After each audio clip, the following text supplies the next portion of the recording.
And we are recording.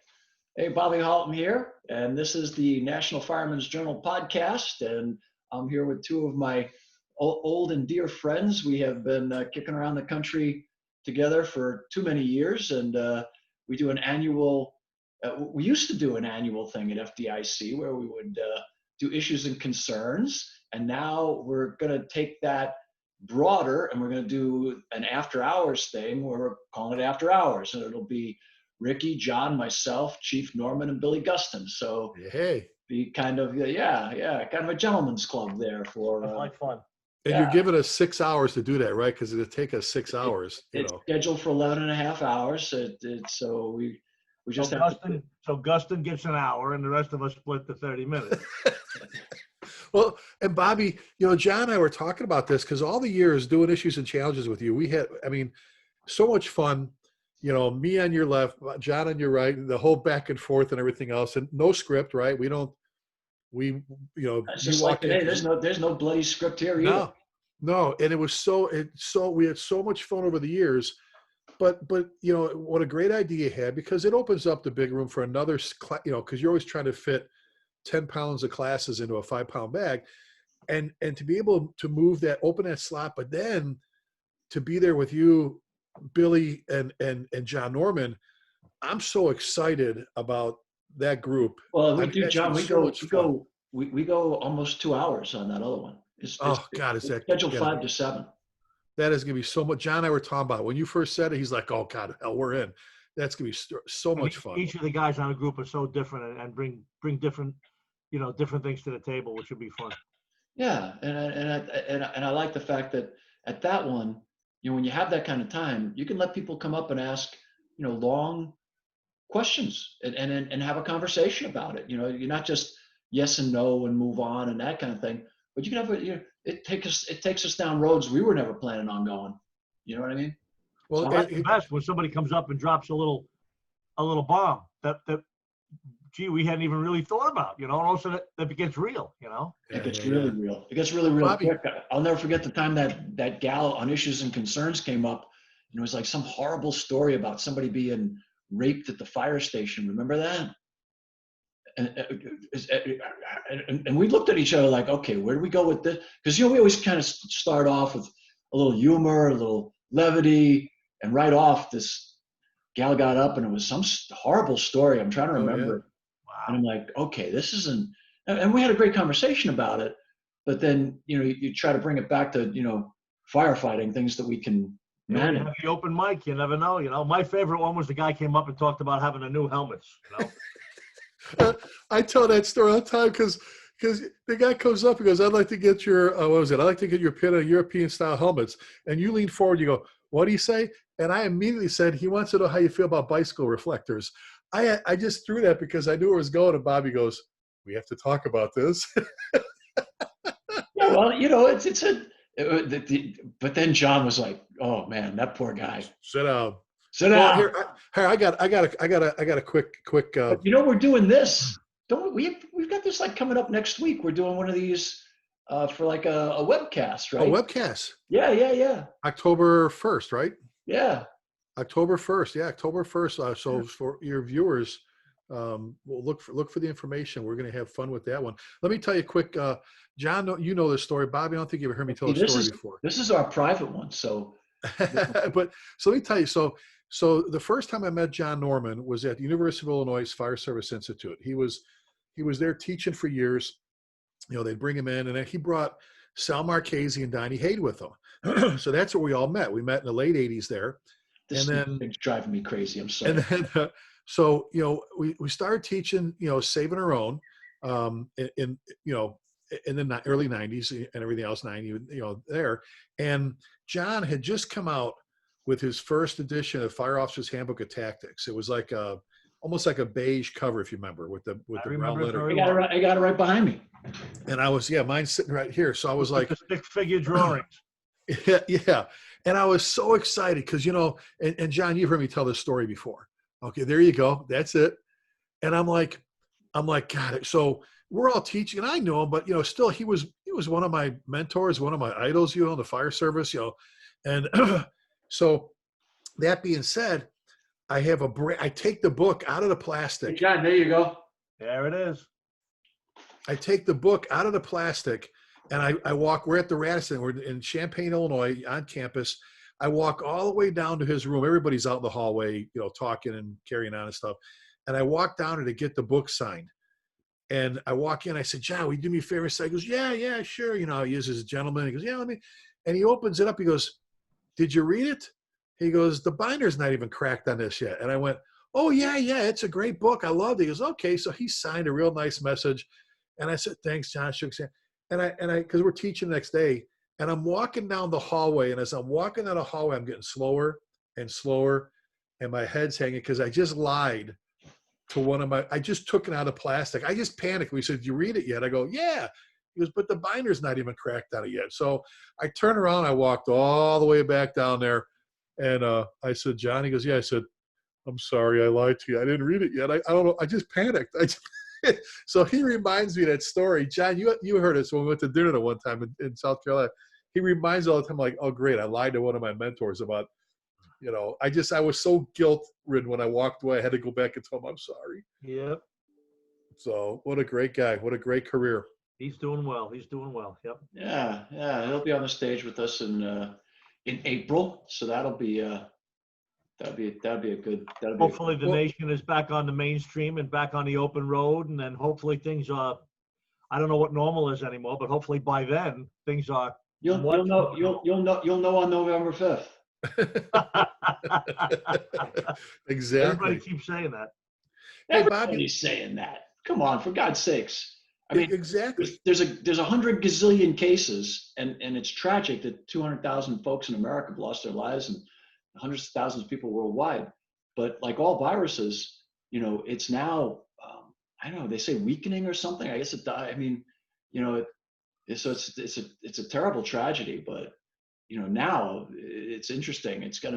We're in that transition phase where people are going, the threat recognition level for folks is changing. You know what I mean? In other words, the threat is not what it was 6-8 months ago. I think the threat perception is greater than the actual threat.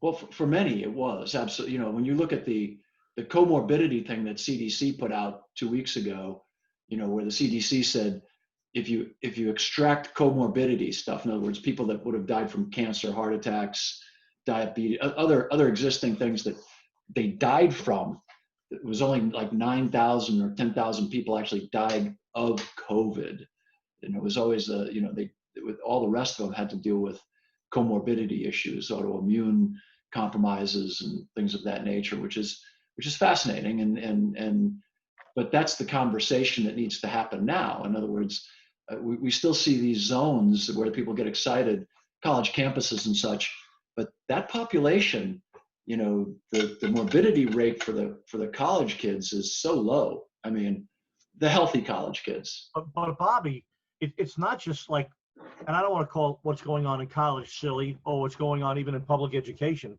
None of us have anybody in school, meaning not college level school, but grade school or anything. But putting that stuff aside, because it is real stuff, although it doesn't affect us right now. I mean, the airline industry in the United States is on its knees, and I mean, there's talk of some airlines going out of business, and the industry never quite being the same. There's been such damage done to the industry and all the other industries that rely on the airline industry. Think of all those other people, all the other people that work at the airport, and the people that deliver the food, the people that clean the planes, the people that fill the tires, and the people out on the tarmac. All of those things have been terribly, terribly negatively affected, and that's just that. Never mind the restaurant industry, and there's a dozen industries that have been put on their knees. Gigantic industries with tens of millions of people. Hotel industries. It's fascinating, and I'm currently working on an editorial about this. And so I'm looking at Mike Rowe, who talks about safety third for safety perception, and in Mike Rowe's safety third, he talks about safety is basically on you. What level of risk you're willing to assume for your personal well-being. And he talks about Mike Rowe. Right, and he talks about being on a crab boat in the middle of the Bering Ocean, 30-foot seas, and he's looking all over the place. He's getting nervous. He doesn't see any like safety signs or any of this. So he goes into the wheelhouse, and the captain's there, you know, driving the boat. And he goes up to the captain and he says, OSHA? And I don't see any signs. And the captain looks at him and says, ocean. And they have a little laugh. And then he says to the captain, he goes, no, seriously, you know, I'm out there on the deck. I don't see any signs about safety. I don't see any, you know, things to do. And the captain looks at him and says, son, I'm the captain of a crab boat. My job is to bring you home rich. If you want to come home alive, that's on you. And Roe goes, at that second, I got it. If I'm depending on other people to protect me, they're not. And so he goes, we used to say safety first. And he goes, that created a mindset that everybody was looking out for me and everybody's looking out for you. He goes, no, it's on you. And so it's interesting. If you think back to when the Challenger exploded, there was a guy, he was either working for Morton Thiokol or he was working for Lockheed. His name was Dean Kanan, and he wrote a really interesting memo. He said, it's going to be interesting to see what NASA does in explaining this to the public, a public that expects every risk in life to be mitigated to zero. But doing brave and heroic things involves risk. And so astronauts, some of the best and brightest people in the world, fight for the chance to go into space because the rewards of space travel are so great. But his point is, well, now more than ever before, the public expects every risk in life to be able to be mitigated to zero. And what's even more interesting about this thing is they expect politicians to do it, who have absolutely zero understanding of epidemiology or infectious disease. And then if you look at that community, they're all over the place. They are all over the place. Well, So and Bobby, and my point to what you just said is so accurate. Where people, you talk to people like, yeah, after COVID is over, I'm like, that's like saying after the flu is over.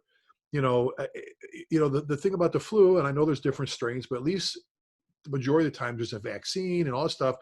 Once we get all this leveled out, we'll be talking about this in the future. Like we talked about certain strains of the flu.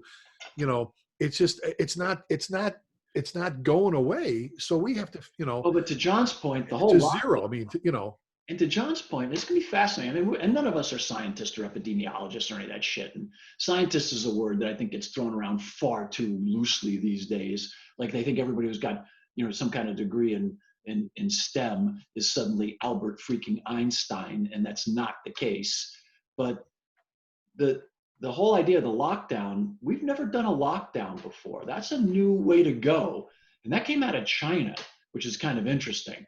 You start emulating a tyrannical communist, government. That's an interesting road to take in a representative republic, which is. And I'm just amazed. And John, you and I've talked about this, Bobby. I know you and I have, that in the United States of America, you can be told, shut everything down, don't go outside, don't do this, do that. And then, as nice as it was to help some people with the stimulus and some of the other stuff, you're supposed to just, there are people out there, the long-term effects, there are people out there, we've all three of us have talked about this, that have had to use their nest egg. They've had to use what they were supposed to live on after they're done working just to survive. What are they going to do when that time comes? And it's so easy for people. It's so easy for actors and athletes that live in multi-million-dollar homes, and politicians who don't have to worry about anything to say what they want to say and mandate all these orders. When you got the rest of these folks, the rest of these people that Johnny's point, if you're flying an aeroplane, you ain't working from home. Exactly, and it's like, so what do we? What's the rest of the country supposed to do? Well, eventually people are just say, you know what? I've got to make a living. I have kids I have to feed. I have a future I have to build. And while the rest of you have your future set, and most of you couldn't spend all your money, it. I mean, look at how many people in this country don't really have a nest egg to begin with, or a good retirement plan, just because of, and I'm not saying a bad way. They got kids or whatever, just normalcies, normal life. Now I just invested heavily in guns, ammunition, cigarettes, and gold, but unfortunately, it all got lost in a horrible boating accident. a few months ago. As you guys remember, I just want this captured on prosperity so the government knows it's all gone. I went to, this is unrelated, and I'm going to bring up a more important point in a moment. My son came up from Camp Lejeune to spend the weekend with us because he's actually been temporarily detailed up to Quantico for a 9-month program. But anyway, so he came up and we went to the local gun store because he's going to come up for hunting season as well. So we went to get his license. He's got it for many years here, and they didn't have one round of ammunition in the whole store of any caliber. Wow. Of any caliber.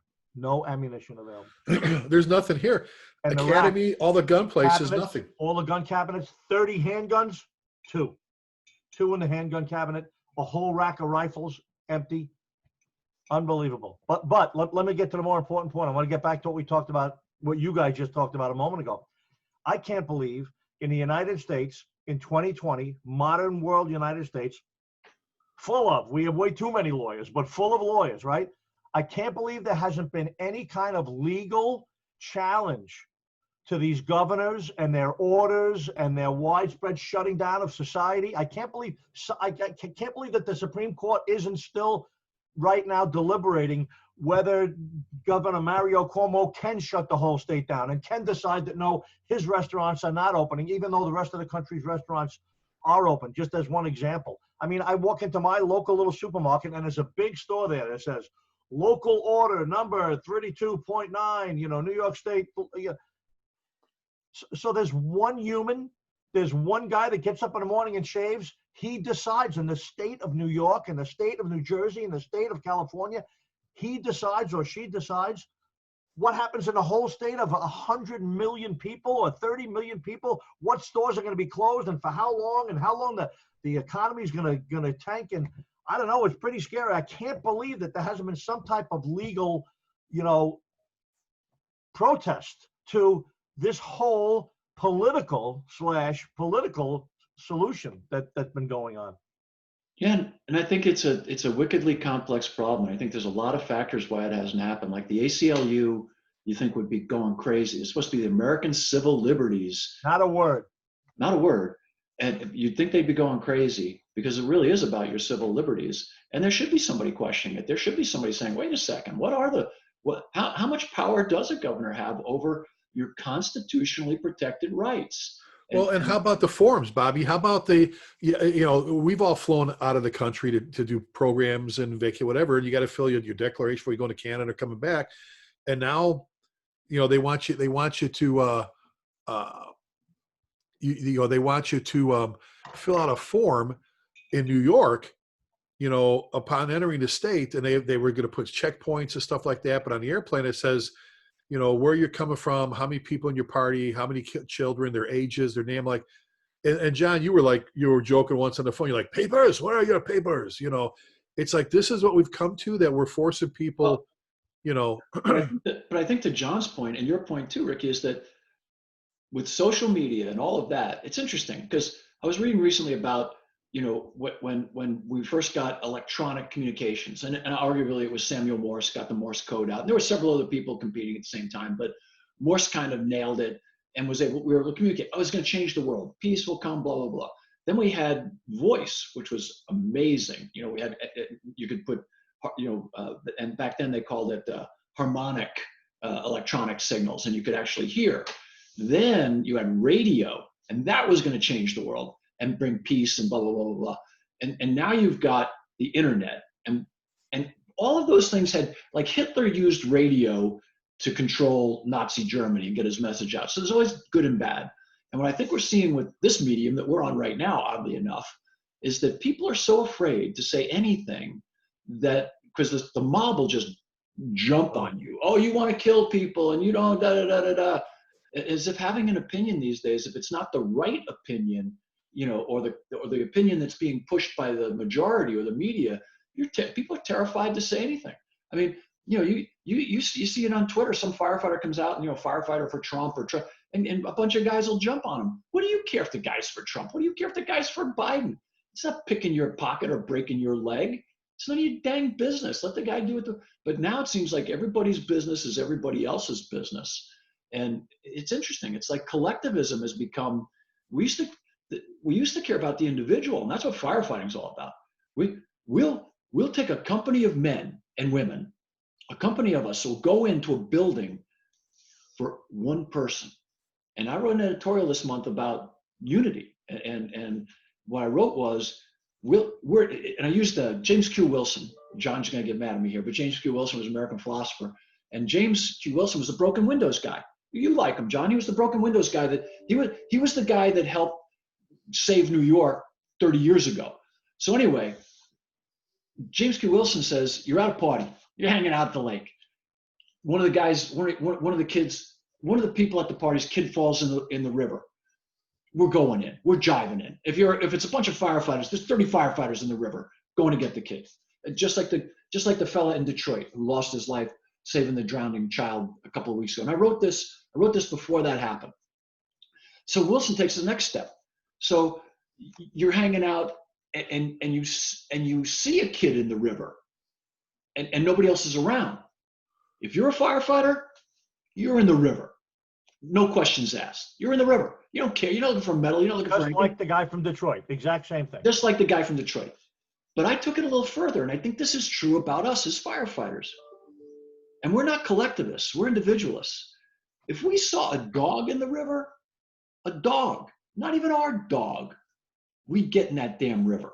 We'd try to get if that dog was drowning, we'd try to get that dog out. We would go for it because we care about life and we care about individual life. And so I think it's interesting. And I think it's interesting when we talk about levels of risk in our industry and how are we going to manage firefighting. And we talked about it when we adopted that phrase, everyone goes home. Remember, we took it to the Fool said, train every day so that everyone will go home. And then the NFFF says everybody will go home.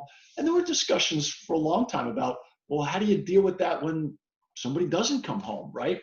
Well, we already know everybody doesn't go home. It's a fallacy, right?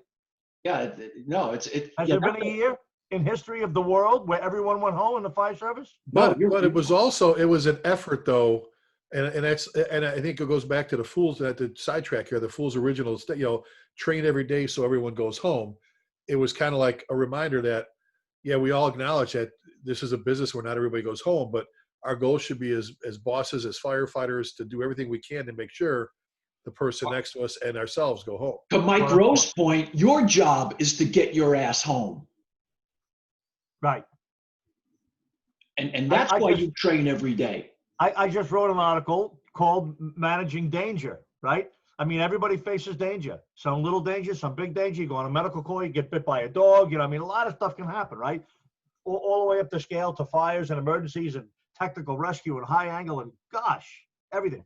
And that's really what the article was about. It was about, what can you do? You got to try and minimize it and control it and keep your eyes open and know what's going on around you and stay well trained. And if you're an officer, you got to stay in command. And I mean, there are literally hundreds of variables that affect whether you do get bit by a dog or fall off the cliff or get trapped in a burning building or catch COVID.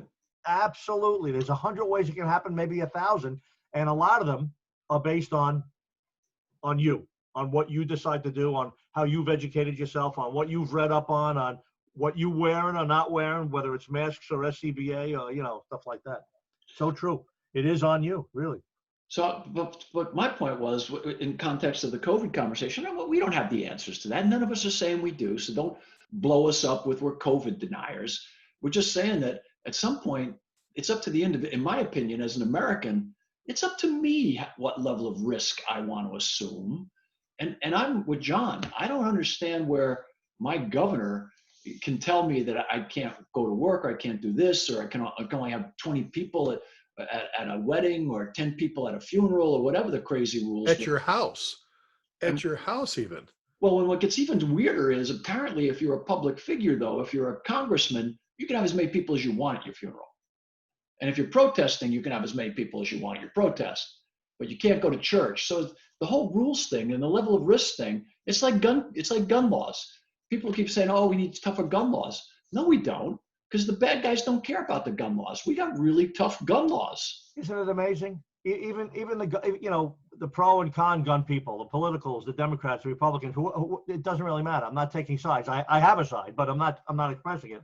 But the point is, You can. This is a private conversation. I don't give a shit. but you see people saying, including the Attorney private. General of the state of New York, just said, I just filed a lawsuit against the NRA in New York State to try and pull their credibility and put them out of the NRA. Really? Do you think there's any criminals out there that subscribe to belong to the NRA or even follow any rules or follow any laws? I mean, every law that's made only inhibits law-abiding citizens. So how do they possibly think that getting rid of the NRA or even enforcing bigger, longer, tougher gun laws is going to have any effect on crime when criminals don't follow laws? I mean, that's such a basic premise, but they got young people, teenagers standing with signs about, burn the NRA. And, I mean, it's absolutely amazing. It's absolutely amazing.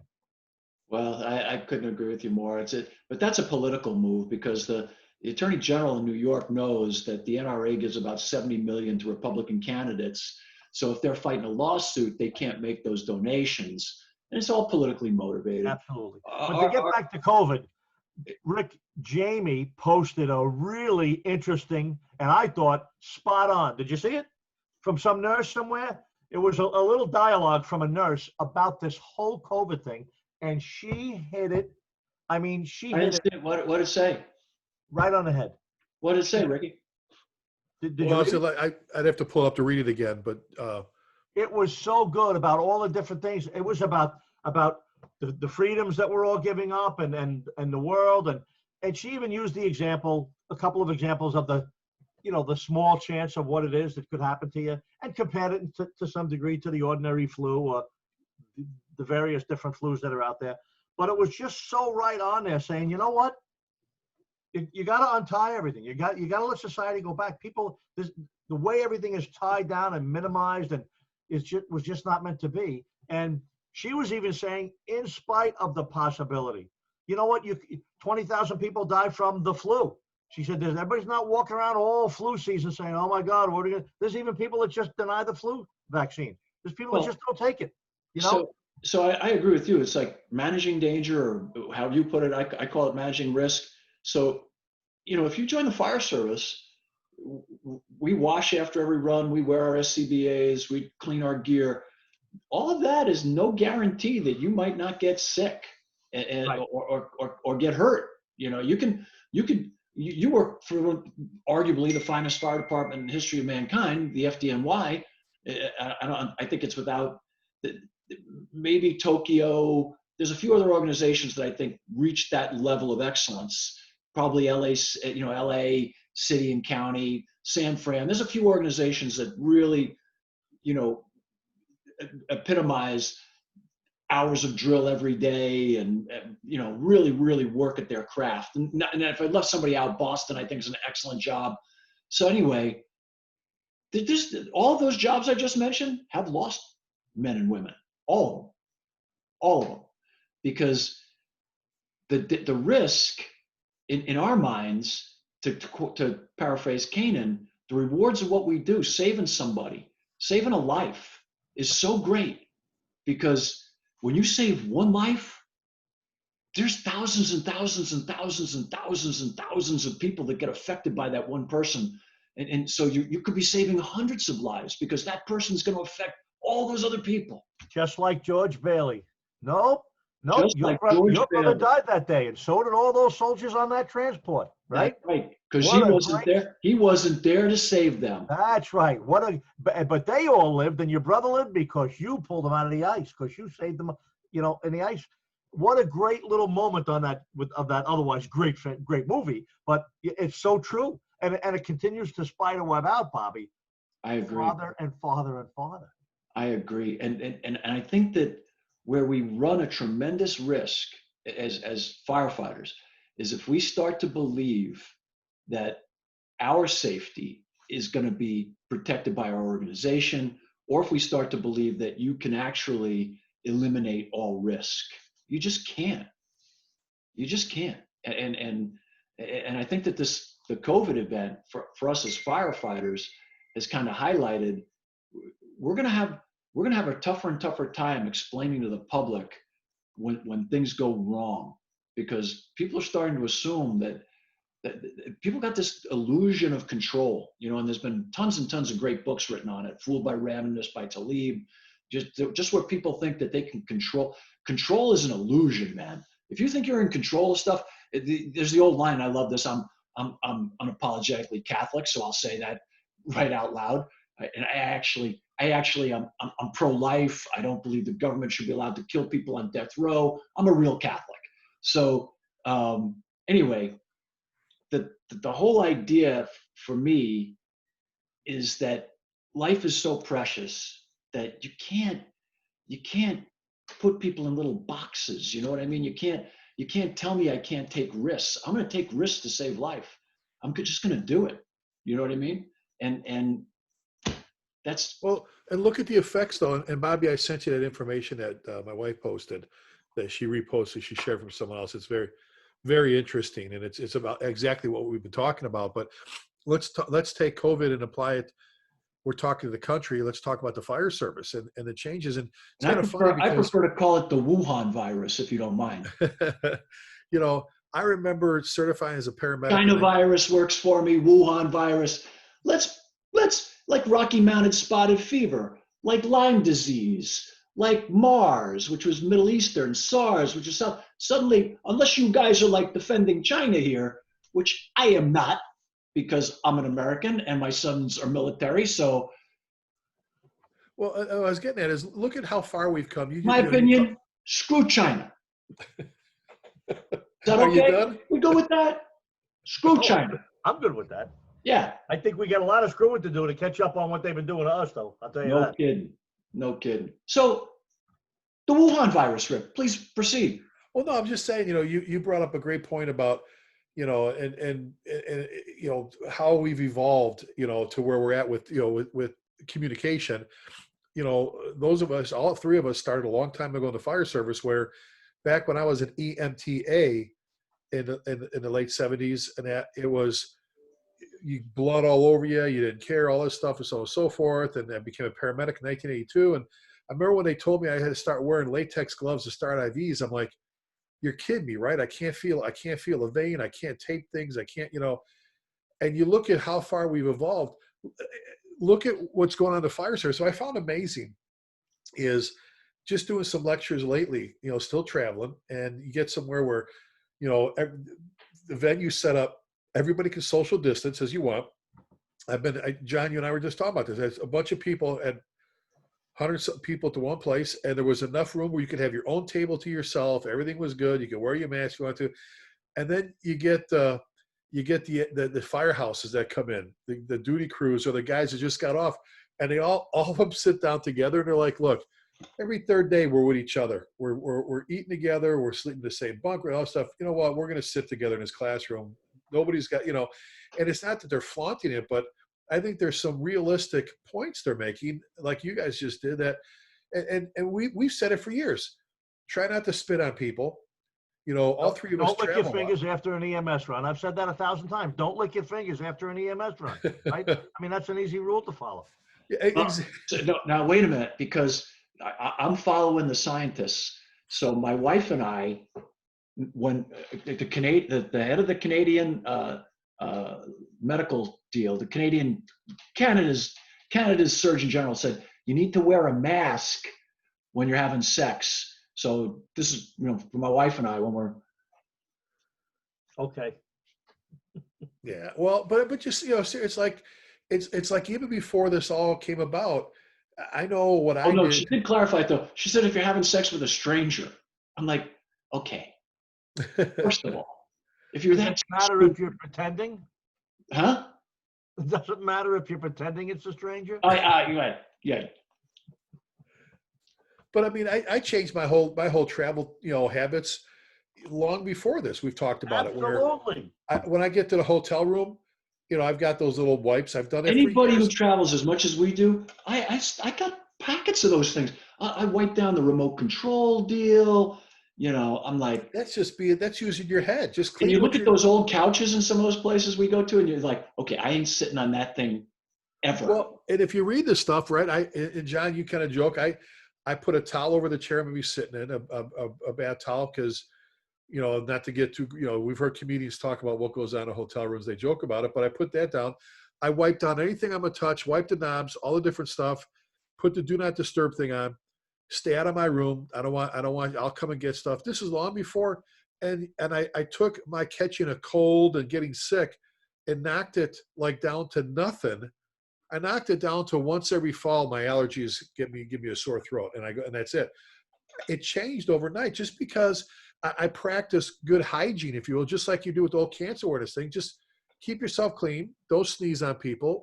Cover your face. If I'm on the air, I've done this on a plane with I'm a germ bag. The guy sits down, like, I have no problem doing that on the airplane when somebody's hacking and sneezing next to me till they're done or whatever. But at what point, and I'll say, we beat up this, at what point do we get to, you know, to where people's lives return to the new normal or somewhat where they're making a living again? Yeah, and we're not being flippant about this. We realize there's been like, I think there's like close to like 70 or 80, you know, EMS and firefight folks who've died from COVID. So we get it. It's a real. But I want to hit that point real quick. I have to interrupt you just because I was going to say it anyway, but now that you brought it up, like the FDNY is 11,000 people. 11,000 men and women are in the FDNY. Firefighters, forget EMS, right? I mean, that's another whole group of people, but 11,000 people, that 2,000 plus on duty every day. Each shift is 2,000 people. Everybody works in groups. Everybody works, even a single engine is 6 people. A double company is 12 or 13 or 14 or 15 people. They eat together. They drink together. They sleep in the same bunk room with the same air conditioning unit on. They all prepare food together. I'm not saying nobody's wearing masks, but generally on duty in the firehouses, everybody I've talked to says, we're not wearing masks. We're together every third day. We're all together for the whole day. Nobody's really died. No active New York City firefighter. Yes, some New York City EMTs and a couple of fire prevention people and a couple of other FDNY, you know, bureau people have died. But now talk about that. I'd like a scientist to look at that closed group. That's a closed group of 11,000 people that have been working in close proximity to each other, and they are medical professionals, and they are going on medical runs and encountering all sorts of people. Yet their COVID exposure has to be widespread, but their COVID number of people that come positive is very low. Well, and it's interesting too, because those men and women were working in the biggest hot spot in the world. I mean, this weren't like they're working in Wyoming. They're Right. working in New York City. But let me throw this out there to both of you guys. And I think I already know how you feel. In fact, I know how you feel. Are you not amazed, like I am, once again, how the fire service, and I'm being very partial here. I know we love our law enforcement family. We love our, you know, how the fire service has once again responded above and beyond and done. I mean, oh my holy God. I'm so proud to be associated. Are we perfect? No. Are there things I mean, I've always said it. We always take an idea. We run out to the middle of the Pacific Ocean and have to paddle our way back to reality. We've done that with clean cabs. We've done that with all the rest of the stuff, so on and so forth. But I'm just so proud of the people in the fire service, the firefighters, the people that first of all show up to work in New York City, John, and do their jobs and go about business and take care of people and respond to people that have the symptoms, you know, how the policies, look at the fire service, Bobby. Let's talk from Ben Franklin all the way to how we've evolved. And just once again, we've been thrown another curveball that I think the fire service has done I'm just proud of the fire. I'm proud. Are we perfect? No. Do we have have we made some mistakes along the way with this whole thing? Absolutely.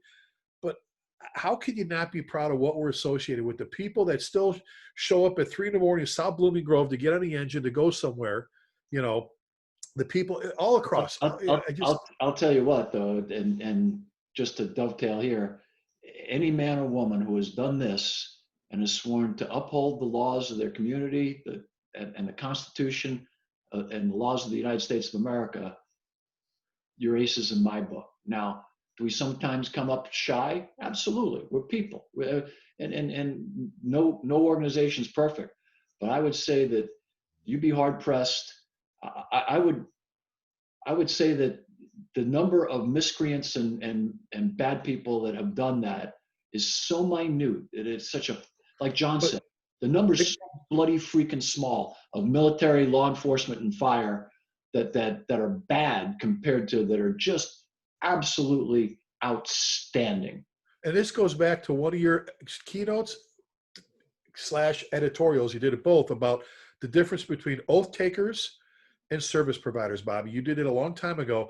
Not to knock, we're not knocking service providers. They're vital. Don't get us wrong. But Big difference. to put your hand up, when you have to put your hand up and take an oath, there's a reason why the process is requiring you to take an oath. And I again, and I know I probably, went on a little bit too much about it. I'm just so proud. I'm proud of how our industry has responded to, once again, another challenge, global challenge.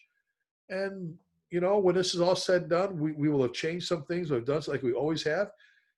But it's like Field of Dreams at the end. James Earl Jones, the constant ray has been baseball.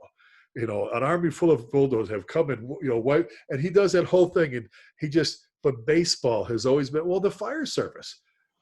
Everything has come and gone. Like James Earl Jones said, bulldozers have just wiped it clean and rebuilt again. And but the one constant has been the fire service.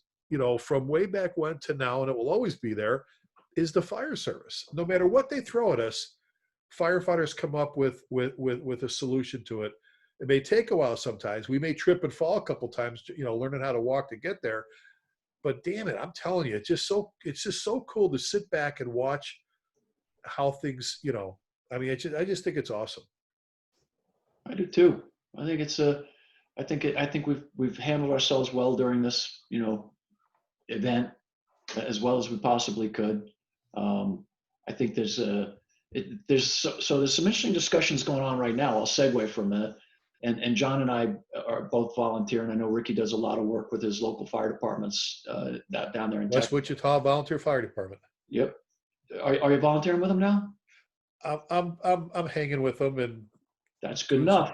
Doing some helping the Chief Etzerai with some talks and stuff, and there you go. Making drill nights. He's gonna put a couple of them big old 3-4 steel beam lights up on the roof of his car. I think you get a couple of big old lights up there, 4 beam lights, and be rolling out at midnight, heading down to the old station. I think so. So I was having a discussion the other day with another one of our old friends, Denny O'Neill. There they are. There's the lights, and so we were talking about how this shutdown, as John was talking about earlier, with all these businesses just being devastated, eliminated, lost, how that's going to affect budgeting and staffing and all that into the future. And it's going to be a wickedly complex problem. It's going to be interesting to see, if the economy does the V, we may hit a bump for a year or two. But if it does, if it does a big old U, we could be in trouble. To our volunteer department. So they did a big article here in the media about, and most of these departments around here, just like you guys, most of their budget is from their fundraising, pancake breakfasts, spaghetti dinners, fish fries, garage sales, craft shows, all these things. And it's like, you take that out of the picture, and where is that money coming from? They need to pay the bills that they need to pay, for electricity and things in their budget and stuff like that. Besides, some of these rural departments have such a small little fee for the Halton farm, maybe that you pay, what I'm saying, or the salt, what I'm saying, that's just about this much of what they have for their budget. And so many volunteer departments are struggling with funds right now because you're a Texas boy, so I'll forgive you, but we also have firemen, what we're called traditionally firemen's fairs. We have right, John? You have the carnival. You bring the hawkers in. You get these guys. These small operators come in, carnies, and they let you man their booths. So you got our men and women behind the tossing the rings on the bottles and the little rides. They set the little rides and such. I love those fireman fairs. Great stuff. Great stuff. It's the greatest stuff in the world. And you get the chief gets in the dunk tank and. It's just the kind of stuff you love, man. It's Americana. And Bobby, take it from the volunteers, and their challenges right now, budget-wise. we're on the approach here of September 11th, the anniversary, and you've already 18th. seen what's happening with all these places shutting down memorials and shutting down gatherings and shutting down things and all that stuff. And I'm like, I know a lot of places. Turning off the twin beams. Oh, Holy cow! God bless Frank The Stiller. heck with the twin beams. They're not reading they're not reading the names. God bless Frank Stiller and Tunnels to Towers for stepping in there. is that a great organization? You know, I'm telling you, there's so many places out there that do great things. You Like hate the to 100 say it, clubs but for a across. cop, he's a pretty good guy. They are phenomenal. What they do for firefighters, police officers, Oh, yeah. and soldiers. I'm just, what an amazing, amazing group. Great group. Um, Talk about, oh. There's a single guy. 343 guys died that day, right? There's a single guy, and a lot of guys and groups of guys have foundations established in their name and fundraising and have done great stuff. My little foundation does scholarships for the high school kids here in town, and we built the monument. But the point is, his just clicked. That Tunnel to Towers, Stephen Sellers, Squad 1, where I was a lieutenant, his just clicked right. He had the right group of people and the right supporters, and however they did it, and it's a gigantic multi-million-dollar fund. Oh my goodness. They shut down New York City when they do the Tunnel to Towers run. New York City's shut down. The Brooklyn Battery Tunnel is shut down, and they raise oodles and oodles of money, and all of it, certainly is earmarked. But every penny they've spent so far has been for, obviously, firefighters is how it started, and they've expanded into police officers and law enforcement and military families. They do unlike some of these other foundations that are paying $250,000, $300,000 to the CEO to run it, and all these other people and stuff like that. But don't get me going. Don't get me going. Well, John and Bobby, John, tell Bobby, coming up with everything. Bobby, obviously, all three of us are very passionate about our flag. Very passionate about our flag. I think most of us have belonged. I still belong to NAVA. That's the North American Vexillological Association. Vexillologists, a flag enthusiasts, all stuff, so on and so forth. Bobby, John, you saw this John's memorial that they did in Washingtonville in memory of those they lost in that area. They got cut the flagpole down, and not just one, two other places too, or something like that, John. 3 places in and they caught him.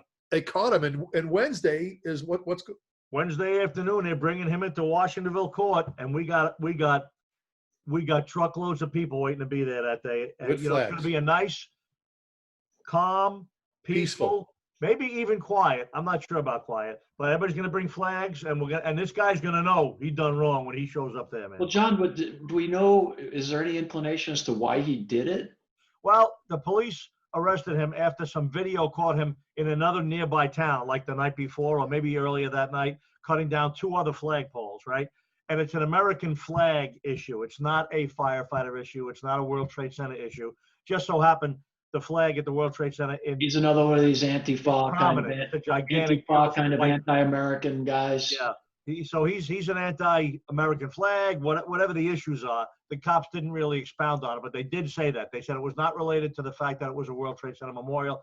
He cut one down in front of Village Hall somewhere else, and somewhere else in front of maybe a BMW or something, But it's hard for men and women like us to separate the World Trade Center from the American flag. Oh, absolutely. Because again, every single one of those, on our ground, on our sacred ground, where our monument is and our 5 names are, our guys, right? I mean, he had to walk past those firemen's helmets to get that flag down. I have a picture of the pole laying down on the ground with the flag on the grass. Just absolutely terrible. And I must say, our community really, really came through. Unbelievable, Washingtonville, Blooming Grove. The flag, right off the bat, we had a tent put up. Guys were there from the local electrical union, volunteer firemen. They stood guard over that place for like 10 days. They slept out there and everything else. And the guy that ordered the pole originally, when we first put this thing up in 2001, he reordered the pole, told them what had happened. They speeded the process up. We got the pole back, and it's already installed already. We already have a new pole in there. And, very, very proud about the way everything was handled. Yeah. But people forget that flag represents our oath. And if you're an American firefighter, you take that really seriously. You can't disrespect the flag without disrespecting the oath. And it's all about the oath. You pledge your allegiance to the flag, Right. And the country for which it stands, one nation under God.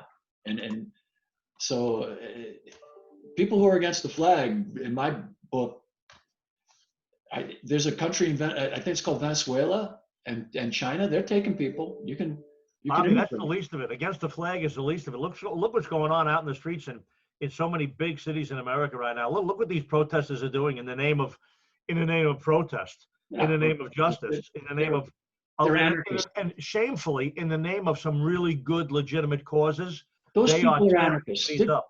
There are some good people out there who want to protest, have their voices heard. They're not the clowns we're talking about. No. Those are the people who go home when it gets dark. Those are the people that go home. The people who are out after hours with wearing helmets and vests, they're bad people. Well, they're not bad people. They're people with bad intent. They're trying to destroy things and burn things down and hurt people. That's bad. Well, and it goes back to, what we've done forever. I've, whether you read history books or not, or you've paid attention, there's been all kinds of symbols and things that, if you look, I had a chief I didn't like. All right. I wasn't going to go protest in front of his house. I had a chief that was a horrible boss and did horrible things to people and did horrible things in the department and did things that he should have been put in jail for and everything else. You know what? I just didn't like the guy. I thought he was he was a dishonor to the fire service and so on and so forth. But, I choose to support and believe what I want to support and believe in. And I love where I live. I love the flag. I love our flag. I grew up on the South Side of Chicago. If we didn't like you, it wasn't because of your race or your gender or your sexual orientation or your religion. It's because you were an asshole. And I had friends of all backgrounds, and I'm like, now, has everything been fair to all people? No. I mean, God, you have to be. We had a couple of those where I grew up too. It just, I'm just saying it just, but in the name of using something as a crutch to go out and do hurt to people, I just, that's the part where we got to figure out. And like I said, how it's affecting just what's coming up on September 11th. So watch me light up John. Watch me light up John, Ricky, because I just know something real quick. And every now and then you get to light him up. Watch, I'm gonna light up John. So some dope, politician dope, said, maybe now's the time to ask what your country can do for you. Remember the old Kennedy line, ask not what you're going to, which he kind of stole from MacArthur. But okay, really? That's going to be your mantra? What can your country do? How about this? Get a job. When things are bad, right? They always say that when times are bad, it's the people that pull themselves up by the bootstraps and that survive, that get out of it. You can't lay back and say, okay, now's the time for the federal government to start, and they already did it. They already handed out money to everybody to try and get everybody through these tough, unexpected, sudden onset times, and I understand that. But how much more can you do? How much more of that can you do? You know what I'm saying? It's just again, to quote the great philosopher Mike Rowe, it's on you. Right. And what's the challenge is, a lot of these jobs that are on hold or have been eliminated, if you will, or going to, at first I was thinking, well, this whole industry now where working for Lysol products, in Bedford Park when I was working, we had the big factory down the street and everything else. All right, now all of a sudden that becomes a pretty important job, and maybe they're hiring more people, and you would think, but it's not going to balance out. There's people right now, the father of my granddaughter is out of work because he was working in the oil fields here in West Texas, making good money. And now, that's pretty much come to a standstill. And just, that's what I'm going at is the long-term effects, long-range effects of this on people's finances. It's just hard, man. It's just heartbreak. So I guess this is my thing, Bobby. I told people, if you want to feel good, go out there and donate to the food bank. You want to feel good, go out there and grab a pet out of the animal shelter. You want to feel good, go out there and do something that makes your heart feel good, not just at Christmas time. Go out there and help someone in need and do something if you can, or help a neighbor, or check on a neighbor, or check on a senior, and or go grocery shopping for someone that can't go. There's things you can do if you want to fill your heart with something good. You're living in upstate. If you're living in New York and you want to feel good on Wednesday, join John. That's it. Yeah. Washingtonville, New York, 3:30 p.m. Yeah. Well, I've always liked it. John, if I was there, I would be there. Oh, I've got hundreds of emails and and Facebook messages and all sorts of stuff from people since I sent it out, saying the same thing. Either I'll be there, or I wish I could be there, but I'm 900 miles away. But the lights are on. The lights But are John, on. you and I talked about it, John. It's such a horrible thing to do to the flagpole, the flag. Look what it did. The community, it's almost like people needed to feel good about something and come together. And that guy has no idea how much good he did with such You know a what? horrible thing. I said that the week it happened. The week it happened, within about 5 days of it happening, I said that to a couple of people. I would stop by there just about every day to visit the guys, IBW, International Brotherhood of Electrical Workers, a couple of locals. They got one of the real young folks that just joined the union. Apprentice. Journeyman. The journeyman and apprentice, they'd send them over there. There'd be 2 or 3 of them hanging out all day, all night and stuff like that. I'd stop by, bring coffee and stuff, and we'd talk about that. I said, this guy doesn't realize he caused more goodwill and more good ideas and more, community-minded action by his one act. His one act created hundreds, maybe more than that, of really good acts, and it continues to this day right now. So it's been. And how many people right now do not want to see their towns, villages, and cities destroyed, burned, looted, destroyed? I'm just saying there's more that now again we could get on that path too, but I'm just saying the more people you talk to, the more that people are I think they're coming together. I think people are I just we got to stand up for what we believe in. Like I said, if you want to go make a difference, go do something good for somebody. That was just a great example, John, of a community coming together after something bad happened. Well, maybe election day will be when all the when the silent majority comes out and speaks. Maybe we'll see. Well, and we all worked at places. I always had a flag on my shoulder, a battle flag with the stars forward, always. And we got them too. I'll tell you what, I started putting them on my casual wear, like the job shirts that people give me. If it came without a flag, my wife sews one on for me. And I bought a bunch of little Betsy Rosses that I put on there too. So I'll put the little Betsy Ross on there. Well, let me ask you guys this. I've never had a tattoo, but I'm thinking about it. Let me ask you guys this though. And don't you believe whether it's the flag? I think in the fire service has been the fire service that people in general need something. They need they need inspiration. They need their faith. They need inspiration. They need something. What I'm saying? And Bobby just mentioned. I mean, that's when we think about that flag represents so much. So all 3 of us have kids, military veterans, current. You know what I'm saying? There's got to be a symbol like the Maltese Cross in the fire service. As wore out as that is, it's a symbol that's been there forever that represents something special. On a vehicle, on a firehouse, on a patch or whatever, represents a group of people have said, you know what, I will. Like you said, Bobby, I put my hand up, I will. I'll leave my family on holidays, on Christmas. They're opening up their presents from Santa. I'll run out in the middle of that, go to the firehouse or go to work. I'll miss Thanksgiving. I'll miss anniversaries. I'll miss birthday parties, all stuff for people I don't even know because I put my hand up and I said, I will. It's the classic line. I know you guys probably remember it. There was that mine collapse where those miners got trapped below grade for like a long time, 20, 30 days. And when they finally got to them, they were, the guys were down there and they're, oh man, they said, how did you guys keep it together? And they said, we knew you'd come. They just had no doubt in their minds. And you watched Brian Quinn out the window making that rope grab the other day in the Bronx. I'm sure that lady knew some Brian Quinn out there was coming. They're coming. Yeah. They hear those sirens. We knew you'd come. Remember the story about John McCain? When John McCain was a prisoner, he told a story. It's a famous story about that other young prisoner that was with him. I think he was a soldier, and he sewed a American flag inside one of his shirts. Yep.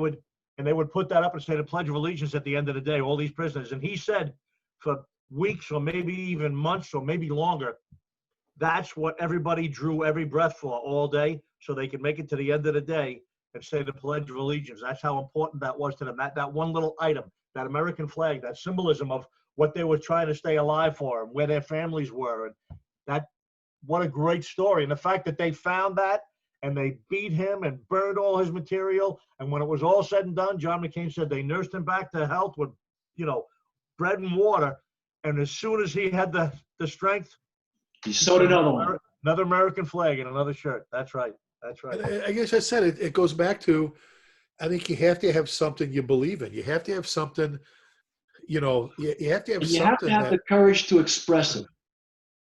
And what's so sad today is that all of us are, no one's our jobs aren't going to kick us out for expressing our opinions today. But there are places where people could lose their gigs for the conversation we had today. Absolutely. Could lose their gigs for being proud of their country. Could lose their gigs for questioning whether or not their governor had the right to tell them to stay home and shut down businesses. Could lose their gigs for wanting to stand up for their constitutionally protected rights to freedom of speech, assembly, worship. I mean, I got the cross behind me. I got good old Abe up there, Ronnie Reagan, the National Fireman's Journal, original copy. And most importantly, I got a cross behind me all the time. And I got Washington up over my shoulder here, kneeling in prayer. It's my favorite one. You know the one, John, when he's kneeling by his horse praying. That's my favorite Washington. And that guy, when those men signed that Declaration of Independence, they swore their lives, their fortunes to one another. And they all knew. And my favorite story is the one Catholic signer of the Constitution, of the Declaration of Independence, rather. And his name was Charles Carroll from Carrollton. And he went to sign. Carroll was a very common name. So one of the other signers says, well, Carroll, they'll never find you. There's so many Carrolls. You'll be okay. He said, oh, really? And he signed it, Charles Carroll of Carrollton. He goes, they'll know where to find me. And it's like, wow, right there, buddy. They'll know. So you know what? You want to come find me? I'm in Oklahoma. Well, that's why I said it. It's like, to the firefighters that are watching your show, Bobby, it's remember what that Maltese cross, if anything, remember what that symbol stands for, what it represents, what it has. It's more than just a sticker on your car. It's more than a logo on your T-shirt, on a side of your rig. Remember what that represents to us, to our family. And we're all proud of our jobs. The Limestone guys out here, the Louisville guys, FDNY. But first and foremost, we're American firefighters. I don't care where you are.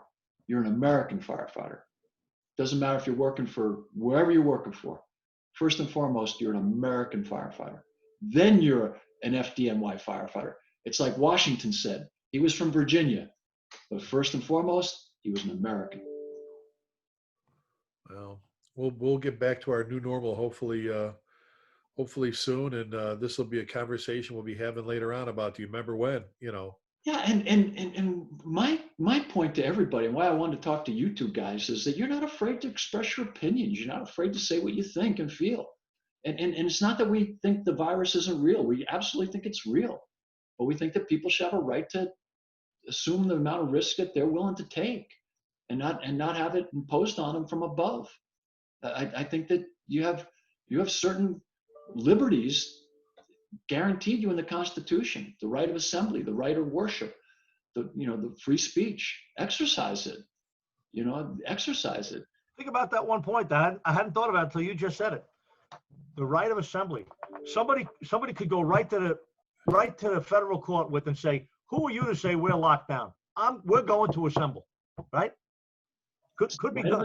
The right of assembly to peaceably protest the government. And I'll be disappointed if when this does really calm down dramatically and things really start to open up, I will be shocked if there are not some kind of legal, lawsuits filed or questions answered about how this was done, and would it be done the same way again, or should some changes be made in maybe some of the codes and laws.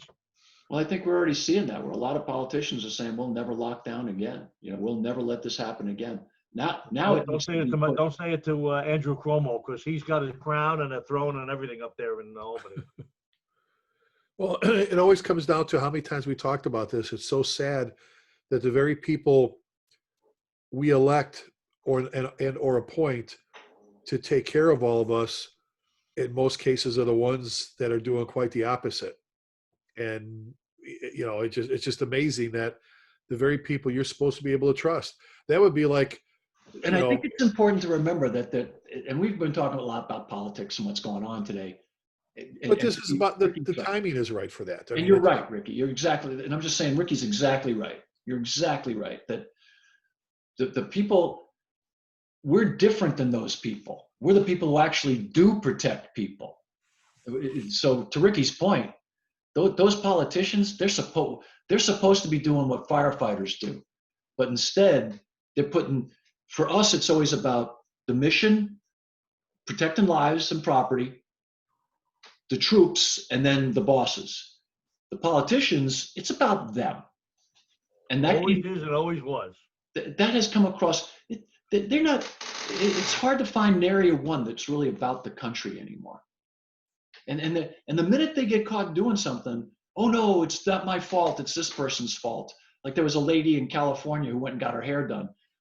You're going to make me believe that that lady didn't know that those places were locked down and she was breaking the law that she screams about all the time? I got some swampland in South Jersey for you. Yeah. Amazing. Well, yeah, we're being ruled by bums. Term limits. Well, boy. Put firefighters in control. We'll straighten this out. It's like that commercial for, what was it, Nextel or something? Nextel. All Clean air. We're for it. Boom. Clean water, right? I mean, what a great commercial. Really, that's how we do business in a firehouse, right? Topic comes up at the kitchen table, it's settled when the conversation's over, right? Or when the boss says this is the way we're going to do it. Okay, you're the boss. We're good. Well, that's the whole thing. And Bobby, I think you've heard me say it, and I know John has. I use it in class. I was getting ready to go out we talk about following orders, right? We follow orders. And John, you've heard me say this a bunch of times in our classes. I was going out to 29 Palms, the Marine Corps base, to do another talk. My third trip out there. And this is actually when my son was stationed there. And a couple of days before going out there, he calls me. He says, "Hey, Dad," he goes, "I got a couple of my Marines in my office. They're asking, what's your old man teach?" I was showing some YouTube videos. And he says, "I just watched a video. It kind of rolled into another video of one of your buddies talking about the firefighter Bill of Rights." And I went, no. That's a whole bunch of Facebook fire chiefs came up with that. They don't go to fires and stuff like that. He goes, no. He goes, they said something along the line that a brand new firefighter could disobey a direct order from a superior if he or she feels it's unsafe. He goes, first of all, how do they even know? Secondly, he goes, I'd get court-martialed if I did that. How can, he goes, please stop comparing the military to the fire service, because you're not. He goes, first of all, we could never, ever get away wearing our uniforms like you guys do. Secondly, we follow orders or we get in trouble. He goes, I love your firefighters. I've been in your firehouses. And they're subject to the military code of justice. Right. And so, the whole point is, you're right. Follow orders, listen to your boss. We've said it before. I gave that example. I worked for a horrible boss. You don't have to respect the person. You have to respect the position. Do your job. Do your job the best way. Be the best firefighter you can be. Be the best driver, the best lieutenant, captain, battalion chief. So be the best you can be, and stop worrying. John, what did the one chief say at the promotional ceremony to the new lieutenants? Right? Remember that you were at first taken back by. What did he say? Don't worry about what's going down at headquarters or. It was a great story. What did he say? Yep, it was a great guy. He was talking. It was right after we had a big tumultuous thing going on. They closed the firehouse during the Super Bowl. They relocated an engine during the Super Bowl to another engine under false pretenses, and then closed them when they got there with the fire marshals. There was a big uproar. We had a big march. Things were bad. And then it was promotions. And he said, I just want you to worry about what you're responsible for. If you're a captain, just worry about your company. Worry about the guys that you're in here. Take care of your company. Train your guys. If you're a lieutenant, worry about your shift. Don't worry about the stuff in the other battalions and the other headquarters and stuff like that. It was just a great time. At first, you were kind of like, I was taken back by that. I was like, what? You should be worried about what's going on at headquarters. And suddenly it was really a lesson in, you know what? Worry about the things that you have something to do with, things that you have some impact on, and don't worry about the things that you have no control over. And it's a great eternal lesson that's just good for everybody. The best advice, firefighters, police officers. How many times you heard me say best advice I've ever, if I could take a piece of advice that I would say is the best I've ever got out of all the advice from all my mentors and friends, people, my best friend like you and people, The best advice I ever got was worry about the things you can fix, not the things you can't. We waste more positive energy on things we have absolutely no control over. We waste more seconds, not minutes, hours, seconds actually, on things like, you know what, be the best you have, have an impact on something. Stop worrying about crap you have no control over. Worry about the things. You know what, clean your firehouse, take care of your rigs, take care of each other, train each other, read something about this job, you know, uh, be an honorable person, take ownership and be proud of what you do and what you represent, and worry about the things you fix, not things you can't. You And the know, more you focus and stay local on your station, your shift, your firehouse, your battalion, the better job you'll do, because you won't be distracted by these other events that are going on and decisions being made that you have no. Hey, Chief, do you hear what's going on in the 1-9 battalion? What? Over there, that with the overtime, they're not letting the guy that's working 24. Yeah, we should do that. I said, goodbye. We don't worry about the 19th battalion. We're worried about the 18th battalion. I just worry about what I got going here. Not in a stupid way, but you know what? Just worry about the stuff that you're in control of. They may have something going on over there that we don't even know about, you know? exactly. Well, it's the serenity prayer. You know, Yep. give me the wisdom to know the difference. You know, control the things you can control. Some things you just got to accept. You know what I mean? And if you can't control it, so it's fascinating. It's just a fascinating deal. But I wanted to have this conversation with you guys just because I think it's so important that we think about how people are going to look at risk, right? How people are going to look at what we do into the future in light of everything that's happened regarding the Chinese Wuhan coronavirus. And it's the Wuhan virus. Everybody was calling it the Wuhan virus when it first started until China told people not to. And quite frankly, I don't work for the Chinese government. Although I think this Zoom thing is Chinese, isn't it? Isn't it I don't know, but it works great, you know. But yeah. we were just talking, Bobby, just, you know, be the best you can be. Remember what you signed up for as a volunteer career firefighter. And it's not about you. It's about those people out there. And you can't be your best for those people out there unless you're your best, unless you're taking care of yourself and those around you, and you're into the job, and, you know, you're concentrating, you know, during distractions like what's going on right now. You know what? Read something. Pick up fire engineering. Pick up firehouse. You know, you know, go somewhere. Listen to the podcast. Watch a video. Read. You know, do whatever you can. You know, Eddie Enright, God bless Eddie Enright from Chicago, used to say, Rick, all I ask the guys to do is just leave it a little bit better for the next guy or gal. Just leave it a little bit. And you can't do that unless you're into the job, you know? I agree. I think it's a fascinating, it's a wickedly complex problem, what we're going through right now. And we're never going to be able to, while you're going through it, right? It's kind of interesting. Like people always talk about tipping points, you know, and all this stuff.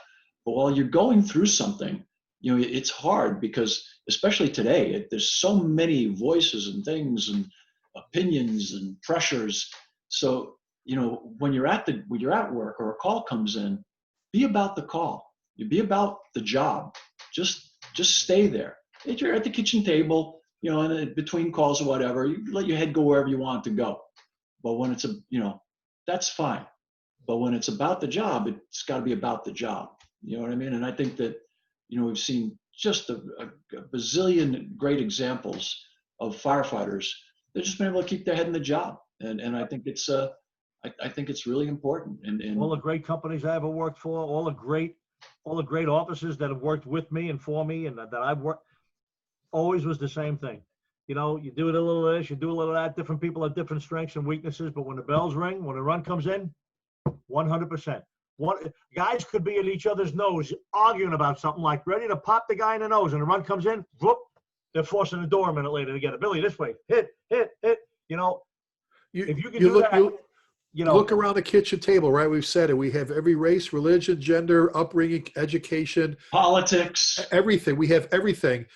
Drop them tones, ring that bell, and you have to look in the back of their coat for their name, because they're an engine company, a rescue company, a truck company, ambulance, command leave team. all that stuff back in the kitchen. Yep. That's right. That's right. But we should be able to bring the kitchen. I think that we should be able to bring the kitchen table to a place to where everybody's voice should be heard, listened to, and then when the bells go off, it just stays at the kitchen table. You know what I mean? And Stop. You know then, what? and then to your point, Ricky, about 29 Palms and that deal, whatever the lieutenant says, that's what you do, or the captain, or whatever, you know. And by the way, that silly rule from the Firefighters Bill of Rights still exists and is still written on that Bill of Rights. It still says it. And you know, one of You my have every right to raise a safety concern, After the operation is over. That's right. or during, if you think it's critical. If you see something, you say, hey, you know, hey, Lou, you see that beam? Looks like it's going to come down. And he says, yeah, I see it. We got to go. Or he says, oh shit, I didn't see it. Okay, we're going to go That's around. not refusing to do an order like this. It actually says that you can refuse to follow an order if you think it's dangerous. It should say you have the right to raise a safety concern. A lot more to it than that. Absolutely, absolutely.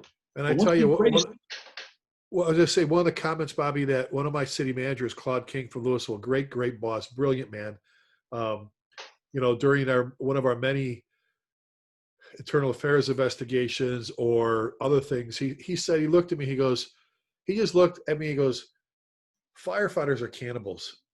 They eat their own. He goes, I've never seen another work group that, and I'm like, and at first I was a little miffed, and I thought about it afterwards going, you know, damn it, he's right. If you know, we talk about being a family, being brothers, being sisters, this whole, you know, family of fire service, yet sometimes, you know, like you said, you should be able to leave it at the kitchen table. So when you think of it, you should be able to argue and agree to disagree, like we've said forever, and then let it go, man. Let it go. We don't have to be hateful towards each other.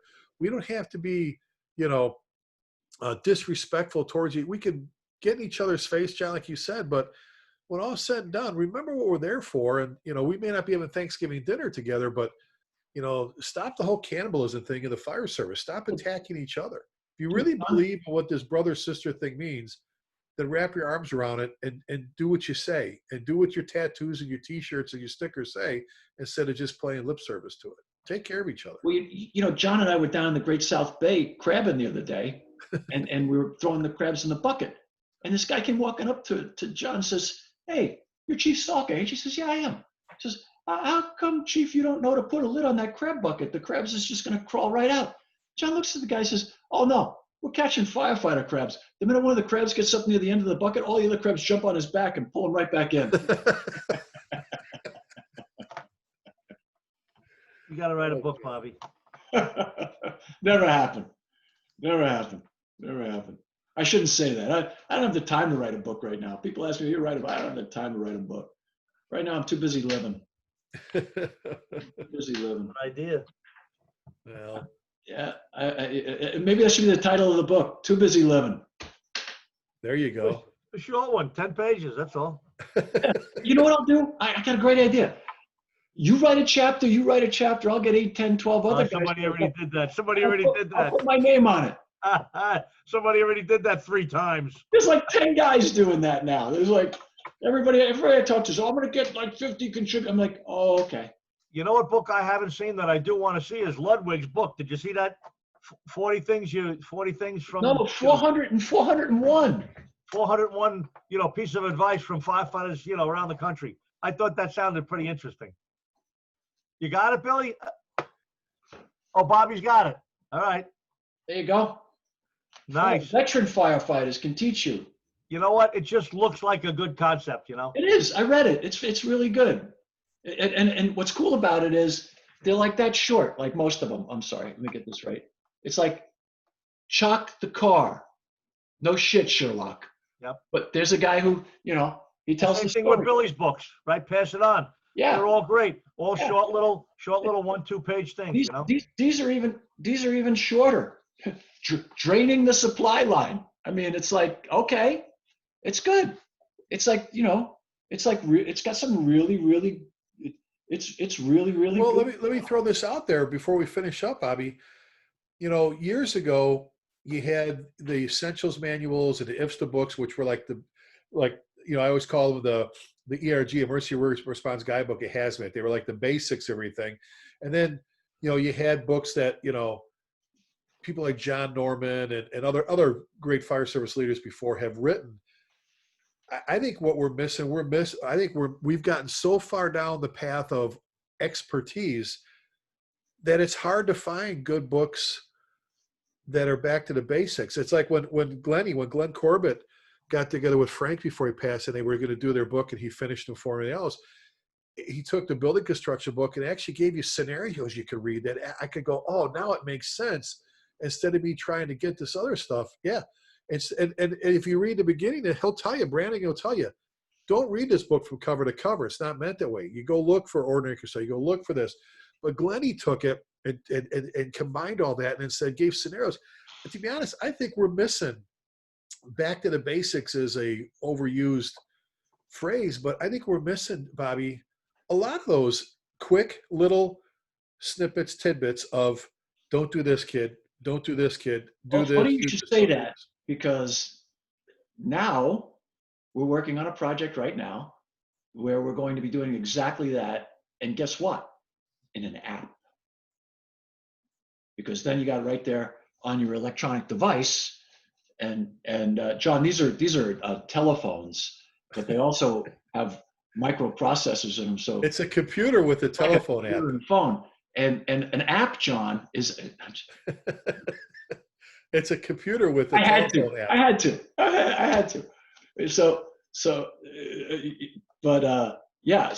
But the nice thing about that is we can add to them, and the snippets are going to be so short that they're like, most of them are like 90 seconds. So, well, Bobby, that's perfect. That's like the archives. I have cases and cases of magazines that are, they're in boxes and they're great collector items, but I don't go through the boxes and pull out an issue. I have old copies of Fire Engineering, but what I've got, being a subscriber, is I have access to every magazine. I've got old copies. Well, yeah, I know you do, but what I'm saying is I can read articles of the 1800s, which is kind of scary because you think they're written yesterday, of stuff. I think, is this where I'm going? Do we need to kind of refocus and stop being so tactically down the road expert, all these books on stuff that's up here, and we only have a couple down here when it comes to the very foundation? Yeah, Ludwig's book is exactly that. It's just, Yeah. We need more ground up, more, let's get back to the basics and teach firefighters how to be firefighters. I don't know why we left the basics. Yeah. Remember Leo Stapleton, at FDIC. Oh God, Leo in front of me. I see that this year's theme is back to the basics. He goes, back to the basics. Why do we leave them in the first place? We actually kind of suck at them. And Bobby, this was in '96 when I was getting the Innovator Award for Saving Our Own. And he put one slide up with 12 points, right? And he went on about all the things we suck at. Like, we suck at search and rescue. We suck at stretch and analyze. And he went through all these basic things that we should be actually training our asses off on. And I went, oh God, what a magic. Leo, I remember we gave him lifetime achievement. That was like 15 years ago, because it was like my first year at the helm of this thing, of fire engineering.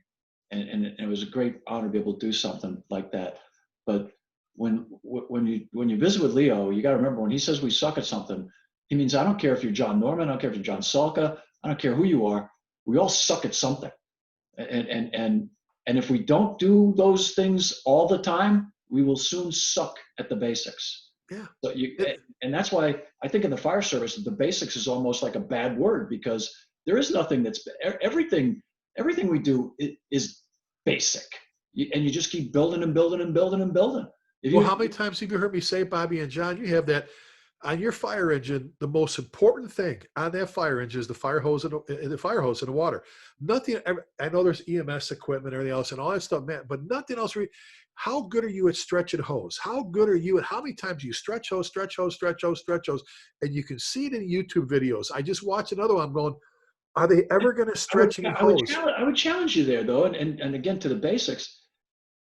At a working fire, or there's a fire, then it's the hose. But if you roll up and Mrs. Snodgrass is at the window screaming, save me, the most important thing is that ladder. Well, right. What I'm saying is, ladder, right? What I'm saying is, take it and generalize it. Is, my whole point is, look at the YouTube videos. Look at how fast we are at throwing ladders. Look at how fast we are at stretching hose. Watch somebody try to put their face piece on. You can see who trains in the basics, and you can see who does.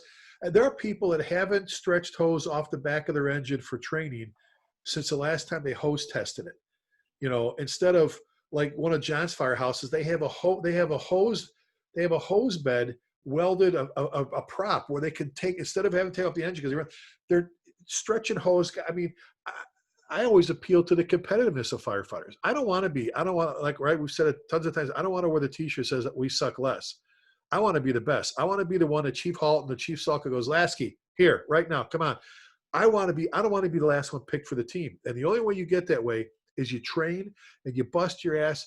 Whether that's you train on IVs, whether you train on, you know, hitting hydrants, whatever it is you do, you know, with us, it's seconds counts. And, you know, you've got to be great at what you do. Otherwise you suck. And people who don't love what they do suck. And I'm the worst. If I don't do something like all the time, I get bad at it. Really, like, I'll be honest, like even setting this thing up today, I'd forgotten some basic steps because I hadn't done it in a while. So I don't care who you are. You know, if I had to do a shoulder fold today, or you know, if I had to think about it, that's a problem. You know what I mean? If you have to think about it, it's a problem. And John's got a picture, Bobby, in the firehouse in the 18th Battalion at about 9:30 at night. It's the two probies, right, John? They're practicing with the RID pack. One's laying down, simulating unconscious fire. The other one just has his hood pulled over. All the guys are standing around, sitting around watching this in the kitchen, on the kitchen floor at 9:30 at night. They're practicing putting the RID pack, putting the face on a down firefighter. I'll never forget Bobby Morris's last day. He was doing drill, and I wasn't there, but somebody said to him, he goes, why are you doing drill? It's your last day here, you know? And he goes, it's not my last day as a firefighter. Same thing with you, John. You drilled your last day, and because you knew the next day you might not be active duty FDNY any longer, but you're still volunteering in your community. You're still a firefighter. And we had a job my last day, and Rick was there. That's it. I took a picture at 3:30 morning. You, Jay Jonas, and Joe Precipio, 58 truck captain, and out in front of the building. Yeah, great picture. But you're right, Bobby. And it's just, you know, those that train. John, what's the phrase? You don't have to. You don't have to get ready if you stay ready. That's right. And it's like, you know what? It's a pretty simple thing. You've got all this stuff sitting on the apparatus floor. You've got all these things. Why don't you be good at it? Who wants to look like a buffoon when you show up at an incident? Whether it's an auto extrication call, Bobby, throwing a ladder, picking up a little old lady and putting her on. I mean, you know what I'm saying? You can't. I just. You know, you can tell, watch the videos. You can tell who trained. John, you and I've talked about it, Bob. You see Stockton, California. Oh my God. Every time I see one of their videos, I get excited. Those guys, not only do they do it, but they train. They get off the rig. There's no hesitation. They're throwing ladders, stretching lines, cutting roofs, putting their mat. You can tell that they're into the job just by watching one of their videos. And there's plenty of fire departments like Stockton, but if you want to see how to get it done right, there's some great videos out there. You want to show your guys, come here, sit down, watch this 30-second clip. That's what we want to be right there. See what they just did in Stockton, California? That's what we want to be as firefighters in this company. And I'm like, challenge your guys. If you're a boss, if you're a leader, challenge your guys to be the best. Challenge them to be the ones, not arrogantly, but don't confuse, you know, confidence for cockiness. Be the best at what you can be. Well, I want to be the best podcast dude I can be. So I think we're probably going a little long for a podcast, but I just think, you know, I really would I appreciate you guys being willing to come on and have just an honest conversation about what's going on today, as well as how it relates to the fire service. And then just, you know, what we do. Plus I wanted to get some of this steam out of the way. So next week when we're doing it, you know, for a commercially viable product, we stay on task with firefighting and just, you know, this is kind of, you know, this is our personal space where we get to talk about what we want to talk about, you know, and this is what everybody's talking about. And I think that's okay, you know, and that's why people, you know, like to have us come out and we are authentic and we are honest and we do admit first and foremost, we don't got the answers. We don't even understand the question, but we're willing to talk about it. Well, you know what, Bobby, you know what I like, and John, you bring it up all the time. You know, and I'm just saying this, the three of us are firefighters. The three of us love the fire service. It's not about us. It's always about other people. And I'm very proud of that. I love hanging with you guys because I don't the people that post the pictures that, I'm so humbled and honored to have received. You're not being humble if you're posting a picture of you with your Kiwanis pen set you got for being their special guest speaker. If you want to say you're honored that they made you an honorary member of their union or their volunteer, so that's one thing. But I just like that because you know what? The conversation we had today is just 3 firefighters sitting around. Throughout the years we put different stuff on, but on my Twitter feed it says humility is my greatest character trait. Well, Bobby, thanks for having us on, buddy. Absolutely. Thank you. I love you guys, man. I absolutely do, and miss the hell out of you. So can't wait to see you Wednesday at 3:30. I hope you have somebody with a flag that says Halton. Get one of those. If I could be there, John, I'd be there, man. I wish You said There'll be a lot of flags there. I wish I had a cutout to send you. 3:30 is Make our sure there's a time. Betsy Ross with my name on it. So for your viewers, October 1st is the webcast, and you said 3:30. Is that 3:30 Central, Bobby? I don't know, man. I'd have to check, but I love you guys. Thank you, Bobby. I love you both, man. We'll talk soon, and stay safe out there. And this is the National Fireman's Journal podcast. And if you like it, please click on subscribe. And if you need to get a hold of me or John or Ricky, we're easy to find. You can follow all of us on Twitter. We're all on Facebook. And then if you have to, just go to any fire engineering, reach out to me or go to Firehouse. John's contacts are in Firehouse Magazine as well. So we'd love to hear from you, and take care.